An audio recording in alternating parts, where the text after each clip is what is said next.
नाज़रीन वाक़े ॿुधाईंदा हलूं त करोंडी लॻ ॻोठ गुलाम मोहम्मद चांग में चांग वेलफेयर एसोसिएशन पारां सकाफ़त खे हथी वठाइण जे सिलसिले में उठनि ऐं घोड़नि जी डोड़ जा शानदार मुक़ाबला कराया विया। इन हवाले सां वीडियो लिंक ते मौजूद आहे अली हबीब रतड़। जी अली हबीब, हींअर मौजूद आहियूं करोंडी वेझो ॻोठ गुलाम मोहम्मद चांग में, जिते चांग वेलफेयर एसोसिएशन तरफ़ां सकाफ़ती प्रोग्राम मुनक़िद कयो वियो आहे, जंहिंमें उठनि ऐं घोड़नि जी डोड़ जा मुक़ाबला थी रहिया आहिनि।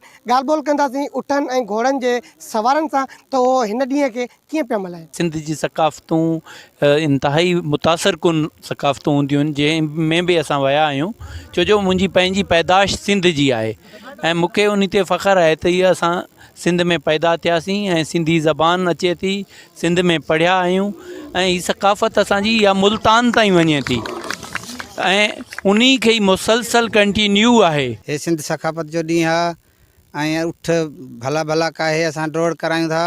घोड़ा भी असां वटि हिते मौजूद आहिनि। इनाम विझंदा मेले वारा जेके मालिक हूंदा आहिनि हार विझंदा आहिनि। बाक़ी अजूरो हुकूमत जे तरफ़ खां को बि असांखे कोन मिलंदो। मेलो हुजणु खपनि। मेलनि खां सवाइ मल खां सवाइ मलाखड़े खां सवाइ सिंध जो सकाफ़त जो मज़ो न थींदो न साईं। असांखे त हिन में तमामु घणो ॾाढो मज़ो आयो आहे ऐं असांखे थी हिकिड़ो वॾनि खां वठी विरसे में मिलियल आहे ऐं असां चवंदासीं तमामु बहितरीनु शौक़ु आहे, इज़त वारो शौक़ु आहे। असांजी सिंध जी सकाफ़त आहे घोड़ा हलाइणु, टोपियूं पाइणु, पटका ॿधणु, अजरक पाइणु, डांद हलाइणु, उठ हलाइणु, इहा असांजी सिंध जी सकाफ़त आहे। जैसे असां शौक़ीन आहियूं, जेके शौक़ु था कयूं, नंढड़ा गोरा वठी था अचूं, उन्हनि खे पालियूं था, चारियूं था, उन्हनि सां महिनत था कयूं।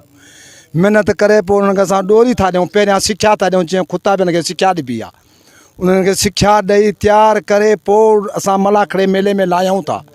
मलाखड़े मेले में लाहे उन खां पोइ 4 भाइर, 4 दोस्त ऐं 4 सिंध जा माण्हू अचंदा ॾिसण जे लाइ। पंजाब खां कई आयल सरदार मुमताज़ हुसैन चांग ऐं ॿियनि घोड़े सवारनि ऐं उठनि जे सवारनि जूं ॻाल्हियूं ॿुधियूं।